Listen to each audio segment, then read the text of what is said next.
संसार, संसार, जिए समृद्ध। आज के सत्संग में आप सभी का स्वागत है। एनसीआर स्काइटर्स द्वारा आयोजित इस सत्संग में मुझे मौका देने के लिए मैं आप सबकी आभारी हूँ। आज हमारा शीर्षक है कर्मफल। कर्मफल के बारे में जानने से पहले हमें जीवन के बारे में जानना है। हम जीवन जी रहे हैं, जीवन का मतलब क्या है और वह कहाँ से शुरू होता है और कहाँ खत्म होता है, इसके बारे में जानना हमें जरूरी है। हम जीवन कैसे जी रहे हैं, जीवन जीने की राह क्या है, वो कहाँ पर आती है, इसके बारे में जानने से ही जीवन शांति, आनंद और समृद्ध से बनी रहेगा। हम हमारे जीवन के कुछ बातें समझ पाते हैं और कुछ बातें हमें समझ में नहीं आती। इसका कारण क्या है? जग में कई ऐसी बातें हैं जो रहस्यात्मक है, जो हमारे इंद्रियों को समझ में नहीं आती। वो हमारे छठे ज्ञान से हम महसूस करते हैं। उसे महसूस करने वाले का कहना मानकर उसे समझने की कोशिश करते हैं। इस दुनिया में सभी माँ की कोख से आए हैं। माँ के बिना इस दुनिया में आना मुश्किल है। यह मेरी माँ है, यह हमें किसी ने बताया है, तो दूसरों का कहना मानकर हम यह जान लेते हैं। उसी प्रकार हमारे इंद्रियों से जानी जानी नहीं जाती वे बातें हम दूसरों से जान लेते हैं। हमारे अंदर और बाहर कितने कार्य कार्यरत हो रहे हैं, इन सभी के संचलन का मुख्य कारण क्या है? दैविक संचलन। दैविक शक्ति के बारे में जान लेना भी बहुत जरूरी है। दैविक शक्ति के बारे में कई तत्व हमने सुने हैं। उसमें कई तत्व सच है तो कई तत्व काल्पनिक है। कुछ तत्व रहस्यात्मक तत्व भी है। हमें दैविक शक्ति क्या है, इसको जानने के बाद उसके प्रमाणित करना जरूरी है। जैसे ताली को बजाने से आवाज आती है, उसी प्रकार मानव के कार्य फल के स्वरूप आते हैं। इसे ईश स्थिति कहते हैं। ईश स्थिति एक कांत शक्ति होने के कारण वह दबाव, स्वाद, गंध, देखना, सुनना, इन पांचों में बदलकर हम इंद्रियों से महसूस करते हैं। वो सुख दुख के रूप में प्रतीत होती है। वही ईश स्थिति है।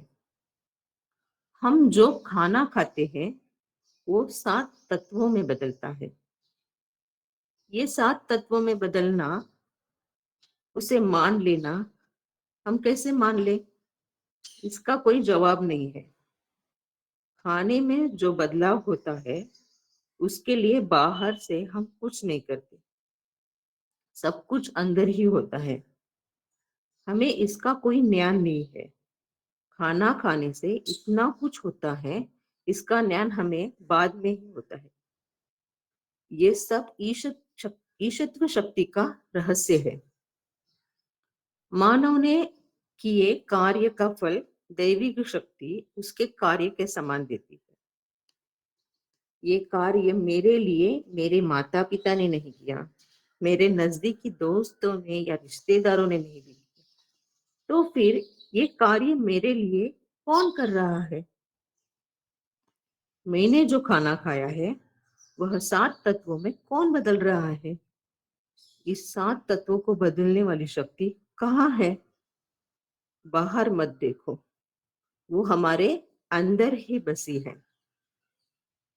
इससे जानकर इसके विरोध में कार्य करने का छोड़ दे। हमें खाली आनंद ही मिलेगा और इसके विरोध में अगर हम कार्य करने लगेंगे तो हमें कष्ट ही झेलने पड़ेंगे। इसे ही हम कहते हैं, हम जो करते हैं उसका फल हमें मिलता है। जैसी करनी वैसी भरनी। हमारे हर कार्य का फल देव देता रहता है। हम अपने कार्य में गलती करके ईश्वर को दोष देते हैं या भगवान से मुझे ये चाहिए वो चाहिए ऐसा मांगना, मगर हमें अपने कार्यों का फल ही वो दे सकता है। दैव शक्ति हर जगह पर परिपूर्ण रूप से घुल मिल गई है। उसे हम पहचान नहीं पा रहे हैं। इस कार्य का फल यही है। इसको पहचानने में हम अभी काबिल न हो तो हम अपने कार्यों को बदल नहीं सकते। हमारा मन हमेशा संचलित होता रहता है।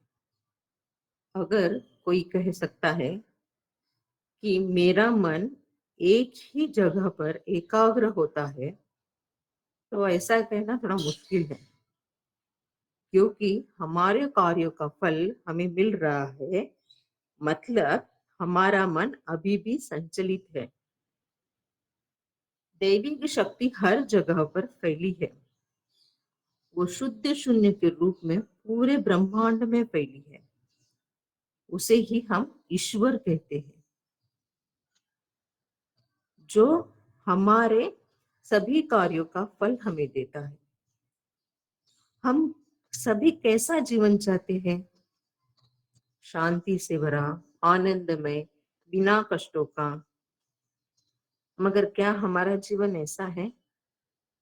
ज्यादातर कष्टों से भरा जीवन हमारे सामने आ रहा है। जब हमें कष्ट आते हैं तो हर कोई अलग अलग तरह से रिएक्ट करता है। सभी की प्रतिक्रिया एक समान नहीं होती। कुछ लोग भगवान से कहते हैं कि मुझे जो कष्ट आए हैं उसे तुम्हें ही मिटाना है।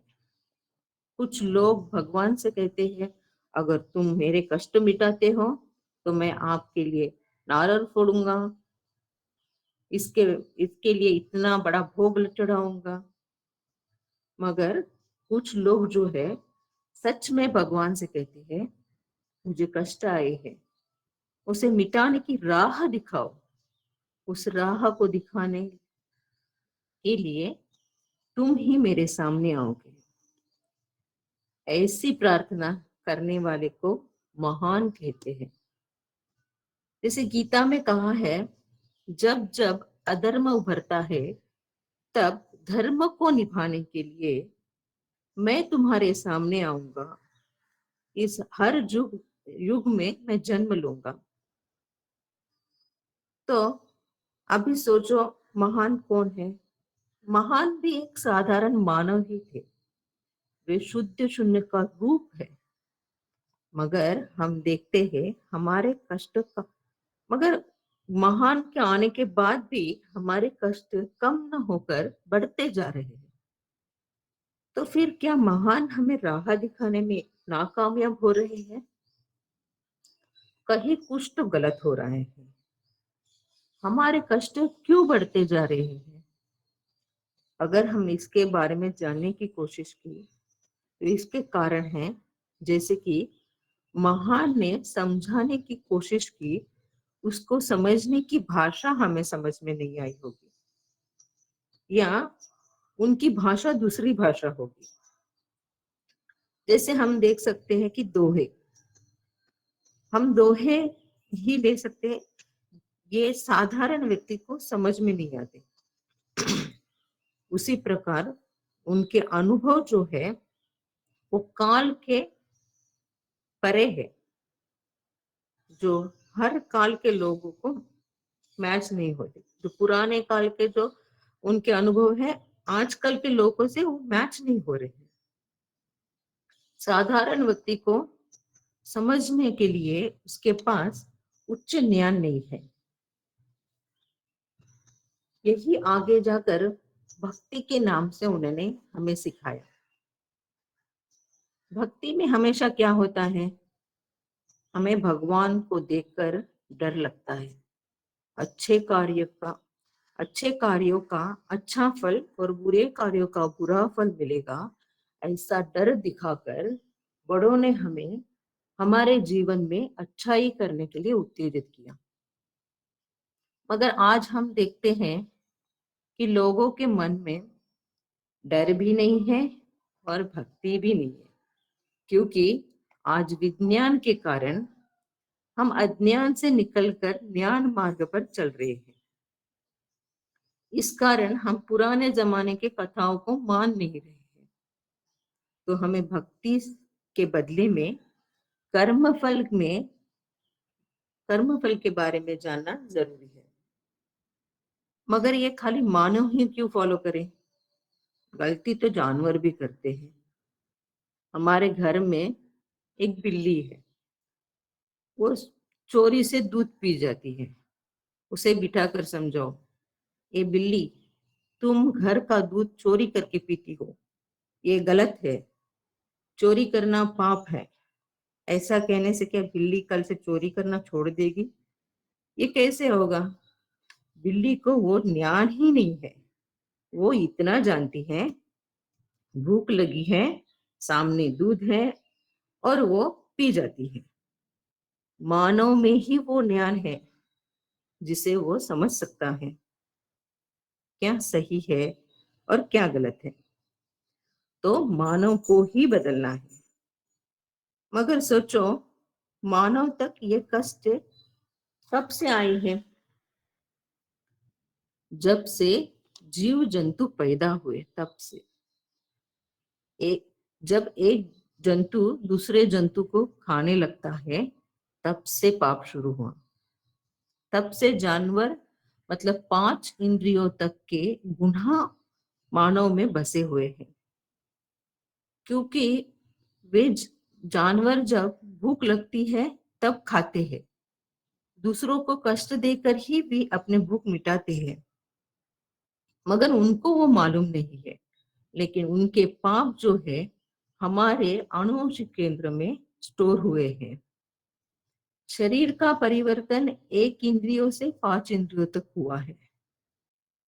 इसके बाद छठा परिवर्तन शरीर से संबंधित न रहकर ज्ञान से जुड़ा है।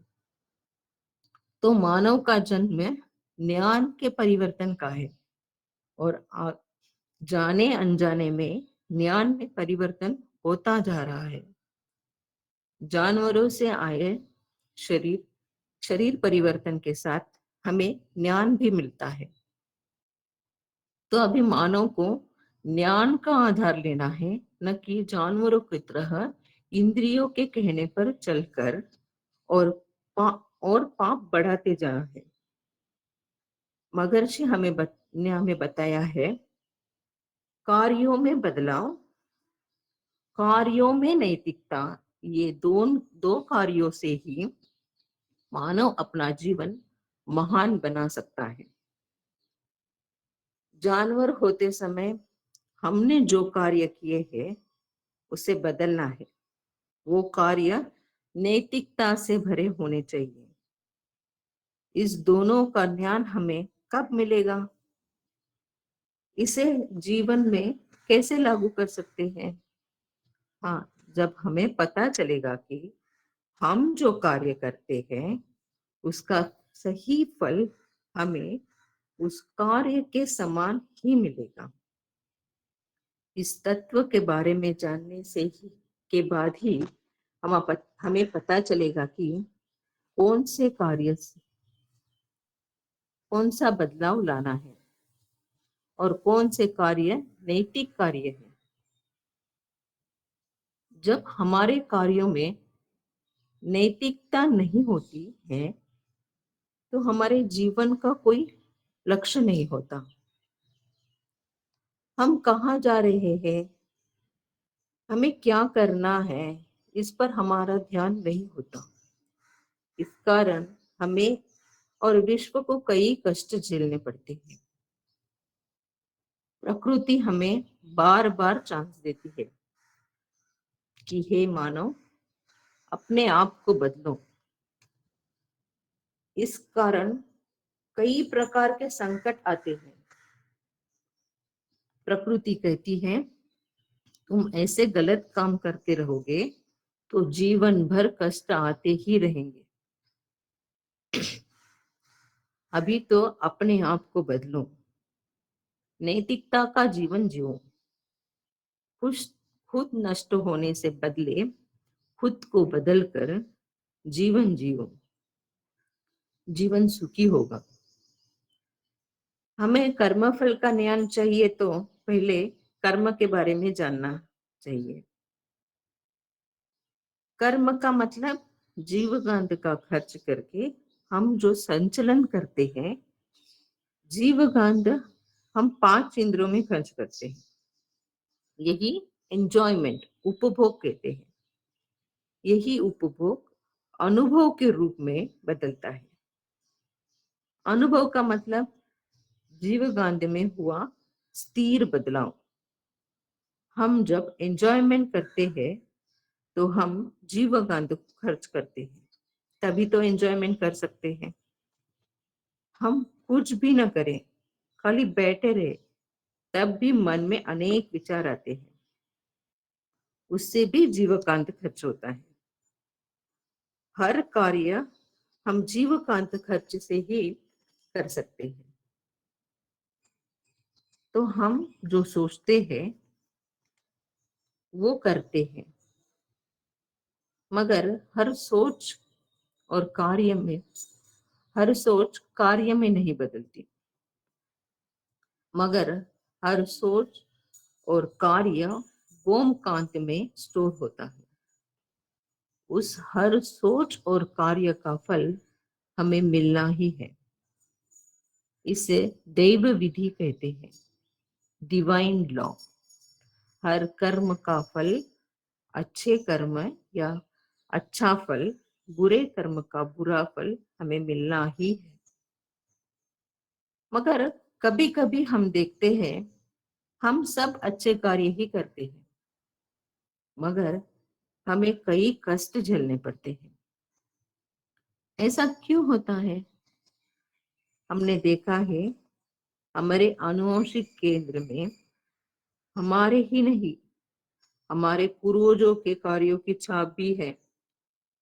तो हमारे पूर्वजों ने किए कार्य यानी संचित कर्म के फल भी हमें भुगतने पड़ते हैं। अगर उनके कार्य गलत थे तो हमें उनका फल कष्टों के रूप में ही सामने आएगा। तो हमें कष्ट क्यों आते हैं? हमारे या पूर्वजों के दुष्कर्मों के कारण। इसे हमें अपनाना ही होगा, क्योंकि यह ईश विधि है। इस कर्म फल तत्व को पहचान कर, उसे समझकर अच्छे कर्म करते रहना सतत सत्कर्म पालन है। हर कर्म का परिणाम लक्ष्य, क्षमता, संपर्क साधन, काल, स्थान, इन पांचों पर निर्भर होता है। हर कर्म के परिणाम से अवगत होना और सतर्क अवस्था में सही मापदंड में कर्मों का कार्यान्वित करते जाना अनिवार्य है। यही ईश विधि है। हम कोई भी कार्य करें, उसका परिणाम होता ही है। हमें बच्चों के पढ़ाई का उदाहरण लेते हैं। बच्चे पढ़ते हैं, अच्छा मन लगाकर पढ़ने से अच्छे परिणाम, अगर मन लगा कर ना पढ़े तो बुरे परिणाम, ये हमें मालूम है। मगर हर एक बच्चे का पढ़ाई का एक मकसद, लक्ष्य होता है। मुझे पढ़कर क्या बनना है? Doctor, engineer, government job, private job, कई लक्ष्य उनके सामने रहते हैं। तो पढ़ाई जो कर्म है उसके पीछे एक लक्ष्य रहता है। मगर हर बच्चा एक समान नहीं पढ़ता, उसकी क्षमता अलग अलग रहती है। हर एक की कैपेसिटी अलग होती है। एक ही क्लास के बच्चे एक ही टीचर ने सिखाया सब्जेक्ट में अलग अलग मार्क लेते हैं। तो कर्म का परिणाम उनकी क्षमता पर भी निर्भर है। उसी प्रकार संपर्क साधन, कुछ बच्चों को टेक्नोलॉजी के साथ पढ़ने का यानी computer, tab, laptop, cell phone के साथ अपने ज्ञान को बढ़ाने का चांस मिलता है, या अच्छे टीचर के पढ़ाने की तकनीक द्वारा ज्ञान को बढ़ाते हैं। मगर कुछ बच्चों को ये साधन नहीं मिलते। इस कारण उनके पढ़ाई पर वो असर पड़ता है। तो संपर्क के साधन के कारण भी उनके कर्म का फल बदलता है। उसी प्रकार काल और स्थान भी है। इस कारण बच्चों के पढ़ाई पर असर होता है। तो एक ही कर्म कई प्रकार के सिचुएशन के कारण अलग अलग फल के रूप में सामने आते हैं, मगर इसमें सभी फल सत्कर्म भी हो सकते हैं और दुष्कर्म भी हो सकते हैं, क्योंकि कर्म में अच्छे कर्म, बुरे कर्म दोनों हैं। जो कर्म स्वयं को या दूसरे को कष्ट दे वे दुष्कर्म, और अच्छाई दे वो सत्कर्म।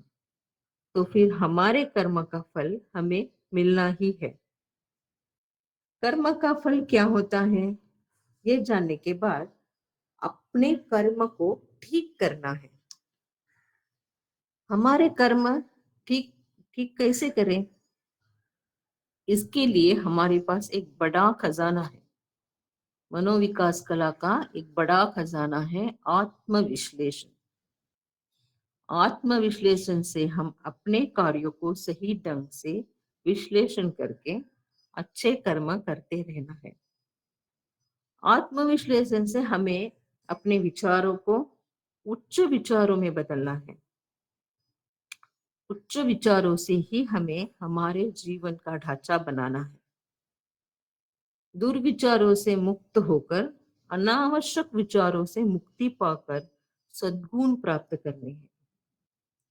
उसी प्रकार इच्छाओं की पाबंदी में न आकर कौन सी इच्छा आवश्यक है, कौन सी अनावश्यक है, इसका ध्यान रखना है।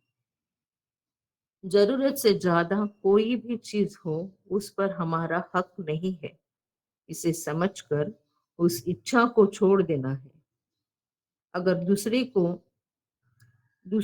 दूसरों की चीजें छीन कर जीते हैं तो वो दुष्कर्म ही है। अनमेल इच्छाओं को त्याग देना है, मगर इच्छा को इतनी आसानी से हम त्याग नहीं सकते। इस कारण हम जब प्रयास करते हैं तो हमें अपने आप पर या दूसरों पर क्रोध आना लगता है, मगर हमें हर समय अपने कर्म करते समय सहनशीलता, सहिष्णुता से काम लेना चाहिए। इस कारण हमें अपने कर्म पर नियंत्रण रखना है। मगर हम इस समुदाय में इतने घुल मिल गए हैं कि कभी कभी हमें अपने स्वभाव पर काबू नहीं रहता। इसलिए हमें अपने मन को शांत रखना है। मन को शांत रखने के लिए हमारे पास दूसरा क्या है, ध्यान, प्राणायाम। ध्यान और प्राणायाम करके मन शांत करके आत्मविश्लेषण करने से ही आत्मविश्लेषण का रिजल्ट अच्छा होगा। ये हमारे कर्म हम काबू में रखते हैं, मगर पूर्वजों के कर्म, उसके फल से उसके फल हमें भुगतने ही होंगे। इसके लिए मन को दृढ़ करके कितने भी कष्ट क्यों ना आए, हमें हंसी खुशी अपनाना है, उस पर रिएक्ट नहीं करना है। इस दुनिया में क्यों आए हैं, इस दुनिया में हमारे कर्तव्य क्या है, इसे समझना है। इस तत्व को समझे बिना हम अपने पापों का घड़ा कम कर ही नहीं सकते। अच्छे कर्म करके ही हम अपने या पूर्वजों के कर्मों से आने वाले कष्टों को दूर कर सकते हैं। हमारे कर्मों का फल ईश्वर से ही मिलता है। करने वाले हम होते हैं, परिणाम स्वरूप ईश्वरता है। परिणाम रहित कर्म नहीं और कर्म रहित परिणाम नहीं। इसे समझकर कार्य प्रवृत्ति इसे समझकर कार्य प्रवृत्ति करके शांति और सुख से जीने की राह हमें ढूंढनी है। तो कर्म फल हमें समझकर आजकल के युग में हमें कैसे कर्म करके हमारा जीवन सुखी जीवन बनाना है, इसका ज्ञान प्राप्त करना बहुत जरूरी है। तो आप सभी को कर्म फल के बारे में समझ में आया होगा। हमारी राह कर्म फल की ही है। मनोविकास कला में जो भी हमें सिखाया जा रहा है उसमें मुख्य तत्व है कर्म फल। तो हमारे कर्म का फल हमें मिलता आ रहा है। अच्छे कर्म का अच्छा फल, बुरे कर्म का बुरा फल। मुझे इस सत्संग में मौका देने के लिए मैं आप सबकी आभारी हूँ। पूरे विश्व में सुख, समृद्धि और शांति बनी रहे। पूरे विश्व में सुख, समृद्धि और शांति बनी रहे। पूरे विश्व में सुख, समृद्धि और शांति बनी रहे। जिए संसार, जिए संसार, जिए समृद्धि। धन्यवाद।